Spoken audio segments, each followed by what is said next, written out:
So in Pennsylvania, you had 205,000 more votes than you had voters. And the number's actually much greater than that now. That was as of a week ago. And this is a mathematical impossibility unless you want to say it's a total fraud. That was one of the many election lies Donald Trump, of course, repeated on January 6th. Now, he said that as he was speaking to supporters, many of whom then went on to violently attack the U.S. Capitol, where members of Congress were certifying President Joe Biden's 2020 election win. But Trump did not make up that lie about Pennsylvania on his own, believe it or not. He got it from this woman, Heather Honey. Honey is a absolutely rabid election denier, a conspiracy theorist, and a protege of Cleta Mitchell, one of the lawyers who tried and failed to help Trump overturn the 2020 election results. Honey, in particular, misrepresented voter data to sell the idea that Pennsylvania somehow had more votes than voters, which was not at all true, not even close. But Trump treated it like it was completely true, and even cited it as a proof of election fraud in documents he released just last year. But Heather Honey did not just lie about Pennsylvania's election. She has led a variety of election conspiracy groups whose erroneous investigations fueled right-wing attacks on voting systems in other states, like Arizona and Georgia.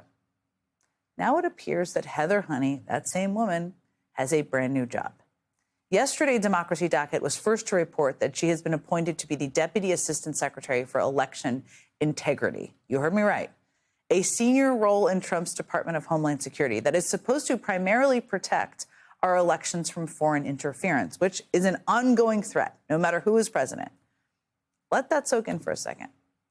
A conspiracy theorist with absolutely zero knowledge of how to actually run elections, aside from spreading completely fabricated lies about the outcome in the past, is currently in charge of helping to oversee our election infrastructure. It's obvious, very obvious, Heather Honey isn't in this job because she has some sort of immaculate record of protecting voting systems against security threats. Obviously not. She's in this job because of her connection to Trump, who used her lies to his advantage, and who may now continue to do so in elections to come. In fact, her appointment comes as Trump has gutted the very federal programs designed to protect our elections from interference in the first place, including the DOJ program aimed at combating foreign influence campaigns. Trump also cut roughly 1,000 employees from the nation's top cybersecurity agency and put the director of that agency, Chris Krebs, under federal investigation. All of these questionable moves begin to make better sense when you consider Trump's political reality right now. His approval ratings are completely in the toilet, as we talk about a lot. His major legislative achievement, sort of, I guess, the big ugly bill, is deeply unpopular among Americans for good reason. Even his handling of the economy is hemorrhaging support. According to a new Gallup poll, the number of Americans who believe that the U.S. economy is getting worse now stands at 63%. That's two-thirds of the country who agree on very little.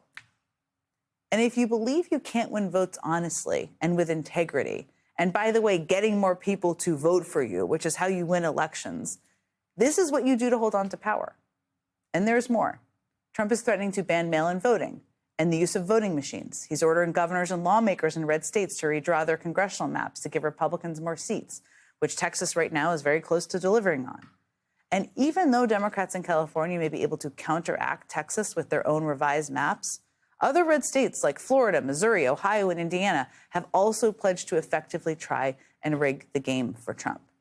Earlier this month, J.D. Vance went to Indianapolis to push Republican lawmakers there to redraw their maps. And today, Trump and Vance met privately with some of those lawmakers in Washington, D.C. According to Politico, Vance spoke to the Indiana Republicans specifically about redistricting, telling them they have an opportunity to fight and support Republicans and be real Republicans, is how it was described.